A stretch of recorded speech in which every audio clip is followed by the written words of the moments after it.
നിങ്ങളുടെ favourite shows ഇനി ഒരിക്കലും മിസ്സാവില്ല. ഇപ്പോൾ C5 കാണും നിങ്ങളുടെ ഫേവറേറ്റ് ഷോസ് തികച്ചും സൗജന്യമായി. ആ റൗഡികളുടെ ബൈക്കിന്റെ നമ്പർ അനീഷേട്ടൻ നോട്ട് ചെയ്തത് നന്നായി. ഇനി അവരാരാണെന്നും ആർക്കു വേണ്ടിയാണ് അവർ പണിയെടുക്കുന്നതെന്നും കണ്ടെത്തണം. ഏതായാലും അവന്മാരുടെ പിന്നിൽ ശക്തനായ മറ്റൊരാളുണ്ട്. അയാൾ ആരാണെന്ന് തിരിച്ചറിയണം.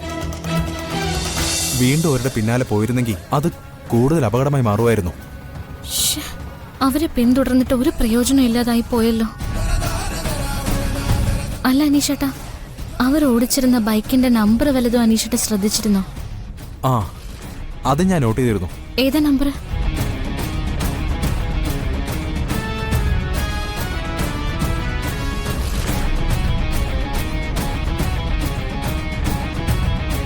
ഓക്കെ, തൽക്കാലം ഇത് മതി. ഇനിയുള്ള കാര്യങ്ങള് ഞാൻ നോക്കിക്കോളാം.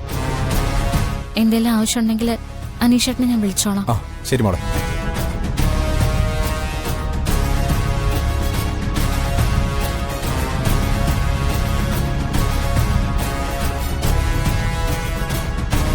മലകെ മലകെ വാ, നമുക്ക് പന്ത് കളിച്ചാലോ?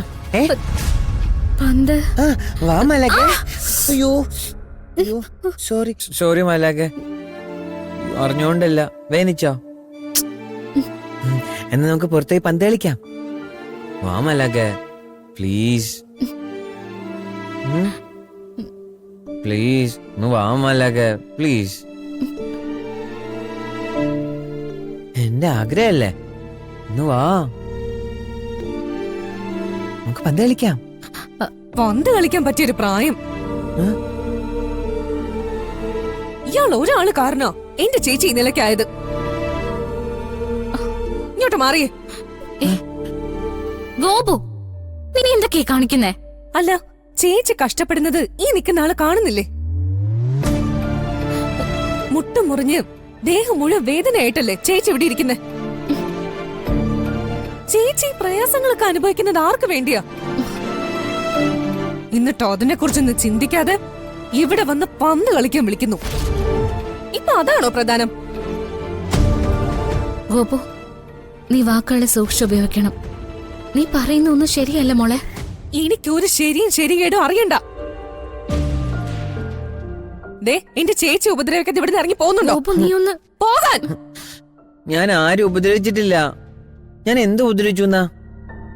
മലകയുടെ കാല് മുറിഞ്ഞതിനാണോ എന്നെ ഇന്ന് ചീത്ത പറയണേ? മലകയുടെ കാല് മുറിഞ്ഞതേ നേർച്ച നടത്തിയിട്ടല്ലേ? മലകയോട് നേർച്ച നടത്തണ അപ്പറേ പറഞ്ഞല്ലേ? അപ്പൊ മലക കേട്ടില്ല. കാര്യമില്ല, മലകയുടെ മുറിവിലൊക്കെ ഞാൻ മരുന്ന് വെച്ചേരാട്ടാ. ഒരു മരുന്നും വെച്ച് കൊടുക്കണ്ട. ഗോപു, ഗോപു നിർത്ത്. ദയവ് ചെയ്ത് നീ ഇനി കുട്ടനെ കുറ്റപ്പെടുത്തുവോ വഴക്ക് പറയോ ചെയ്യരുത്. കുട്ടൻ വേറൊരു പാവമാ. അത് നിനക്ക് ഇനി മനസ്സിലായിട്ടില്ലേ? ഇവിടെ നമുക്ക് ചുറ്റിന് നടക്കുന്ന എന്താണെന്ന് പോലും കുട്ടൻ അറിയില്ല. കുട്ടൻ ഒന്ന് മാത്രമേ അറിയൂ, സ്നേഹിക്കാൻ. എന്നോട് മാത്രല്ല, എല്ലാവരോടും കുട്ടന് സ്നേഹം മാത്രമേ ഉള്ളൂ. ഗോപു, എനിക്ക് നിന്നോട് വളരെ പ്രാധാന്യമുള്ളൊരു കാര്യം പറയാനുണ്ട്. എന്താ ചേച്ചി?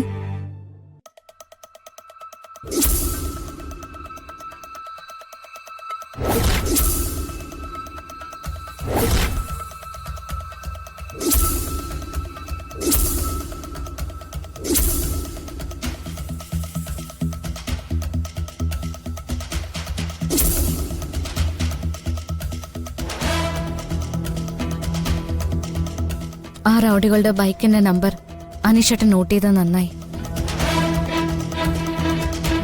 ഇനി അവരാരാണെന്നും ആർക്കു വേണ്ടിയാണ് അവർ പണിയെടുക്കുന്നതെന്നും കണ്ടെത്തണം. ഏതായാലും അവന്മാരുടെ പിന്നിൽ ശക്തനായ മറ്റൊരാളുണ്ട്. അയാൾ ആരാണെന്ന് തിരിച്ചറിയണം.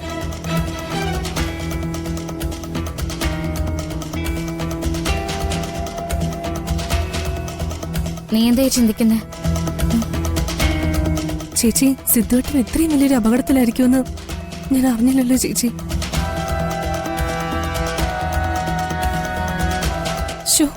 അതറിയാതെയാണല്ലോ ഞാൻ സിദ്ധുവേട്ടന്റെ വഴക്ക് പറയാൻ തുടങ്ങിയത്.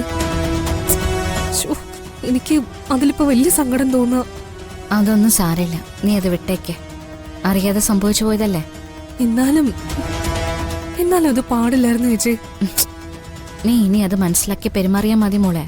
ഇനി ഞാൻ ശ്രദ്ധിച്ചോളാം. എന്റെ മനസ്സിലിപ്പോ ഒരൊറ്റ ചിന്ത മാത്രമേ ഉള്ളൂ, കുട്ടന്റെ ശത്രുക്കളെ എത്രയും പെട്ടെന്ന് കണ്ടെത്തണം. അതെ, ചേച്ചി പറഞ്ഞതുപോലെ ആ ശത്രുക്കളെ, ആ കുറ്റവാളികളെ എത്രയും പെട്ടെന്ന് കണ്ടുപിടിക്കണം. ചേച്ചി, ഈ കാര്യം നമുക്ക് ഋഷിയോട് കൂടി പറയാം.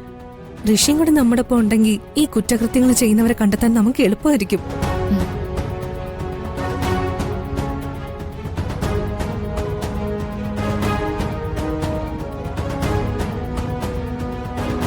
ഹരിയേട്ടാ, പ്രശ്നമായി, ആകെ പ്രശ്നമായി. എന്താ മായേ, എന്തു പറ്റി? നമ്മൾ മിക്കവാറും പെടും. നീ എന്തൊക്കെയാ പറയുന്നേ? നമ്മൾ എങ്ങനെ പെടുന്ന? എനിക്കൊന്നും മനസ്സിലാവുന്നില്ല. സിദ്ധുവിനെ അപായപ്പെടുത്താൻ വേണ്ടി അന്ന് നമ്മൾ ഗുണ്ടകളെ അയച്ചിരുന്നില്ലേ? ആ അവന്മാരെ കുറിച്ച് ദേവിക മനസ്സിലാക്കി കഴിഞ്ഞു. അയ്യോ, അതങ്ങനെ അവള് മനസ്സിലാക്കിയത്? അതൊന്നും എനിക്കറിയില്ല, പക്ഷെ മനസ്സിലാക്കി എന്നുള്ളത് സത്യം. ആ ഗുണ്ടകളെ പിന്തുടർന്ന് കണ്ടെത്താൻ വേണ്ടി ദേവിക അനീഷിനെ പറഞ്ഞു ഏൽപ്പിച്ചിട്ടുമുണ്ട്. അനീഷ് അവന്മാരെ തെരഞ്ഞു പിടിച്ച് കണ്ടെത്തിയ എല്ലാം നമ്മളെ കൈവിട്ട് പോവില്ലേ ഹരിയേട്ടാ? അല്ല, ഈ ഗുണ്ടകളെ കുറിച്ച് ദേവിക വ്യക്തമായി മനസ്സിലാക്കി എന്നുള്ളത് ഉറപ്പാണോ? അത് ഉറപ്പാ. ആ ഗുണ്ടകളെ കുറിച്ച് ദേവിക ഗോപികയോട് സംസാരിക്കുമ്പോഴാ ഞാൻ ഇതെല്ലാം ഒളിഞ്ഞു നിന്ന് കേട്ടത്. ആ കേട്ടതിൽ നിന്ന് ദേവികയ്ക്ക് ഗുണ്ടകളുടെ ഒരു ക്ലിയർ പിക്ചർ കിട്ടിയെന്നുള്ളത് വ്യക്തമാ. അതുകൊണ്ടല്ലേ ആ ഗുണ്ടകളുടെ പിന്നാലെ അനീഷിനെ പറഞ്ഞയച്ചിരിക്കുന്നത്. അന്ന് എന്നെ യുവമാരുടെ പിടിപെടുകൊണ്ടാ സിദ്ധു ജീവനോടെ രക്ഷപ്പെട്ടത്. അതും ഒന്നല്ല, 2 പ്രാവശ്യം. എന്നിട്ടിപ്പോ നമ്മളെ കൊടുക്കാൻ വേണ്ടിട്ടാണല്ലോ അവർ വീണ്ടും ആദരിച്ചത്. ഇത്രയ്ക്ക് മോളില്ലാത്തമാരായി പോയല്ലോ. ഏതായാലും ഞാൻ വിളിക്കട്ടെ. വേഗം വിളിക്കേ. അത് ശരിയാ. ഹരിദാസ് സാറാണല്ലോ. നീ കോൾ എടുക്ക്. സാറേ, ഞങ്ങൾ സാറിനെ അങ്ങോട്ട് വിളിക്കാൻ തുടങ്ങായിരുന്നു. സാറേ, മറ്റേ പയ്യൻ മരിച്ചില്ലായിരുന്നല്ലേ? ഇല്ല. എന്തേ? കക്ഷിയെന്ന് ഞങ്ങൾ ക്ഷേത്രത്തിൽ വെച്ച് കണ്ടു. അയാൾ ഒരു കുഴപ്പമില്ലാതെ അവിടെ നിൽക്കുന്നു. ഞങ്ങൾ ഞെട്ടിപ്പോയി സാറേ. ഞങ്ങളത് സാറിനെ വിളിച്ച് പറയാൻ തുടങ്ങുമ്പോഴാ സാറ് ഞങ്ങളെ ഇങ്ങോട്ട് വിളിച്ചത്. നിങ്ങൾ മിണ്ടിപ്പോരുത്. 2 പേർക്ക് എന്തെങ്കിലും ബോധമുണ്ടോ? സിദ്ധുവിനെ കണ്ട ശേഷം നിങ്ങൾ അവിടെ നിന്ന് എന്തൊക്കെയാ സംസാരിച്ചത്? അത് പിന്നെ ഞങ്ങൾ ആ പഴയ കാര്യങ്ങളൊക്കെ. നിങ്ങളൊരു വലിയ വീഴ്ചയാ കാണിച്ചത്. സിദ്ധുവിനെ കുറിച്ച് എന്തെങ്കിലും പറയുമ്പോ അത് മറ്റാരെങ്കിലും കേൾക്കുന്നുണ്ടോ എന്ന് നിങ്ങൾക്ക് ശ്രദ്ധിക്കാമായിരുന്നില്ലേ? അല്ലെങ്കിൽ തന്നെ ഇതൊക്കെ എന്തിനാ പൊതു സ്ഥലത്ത് വെച്ച് സംസാരിക്കുന്നേ? ആവശ്യമില്ലാത്തൊക്കെ നിങ്ങൾ അവിടെ വെച്ച് വിളമ്പിയല്ലേ? എന്താ സാർ, ഞങ്ങൾ അവിടെ നിന്ന് സംസാരിച്ചത് ആരെങ്കിലും കേട്ടോ? എന്തെങ്കിലും കുഴപ്പമായോ? കേട്ടു. കേട്ടതുകൊണ്ടാണല്ലോ എനിക്ക് നിങ്ങളെ വിളിക്കേണ്ടി വന്നത്.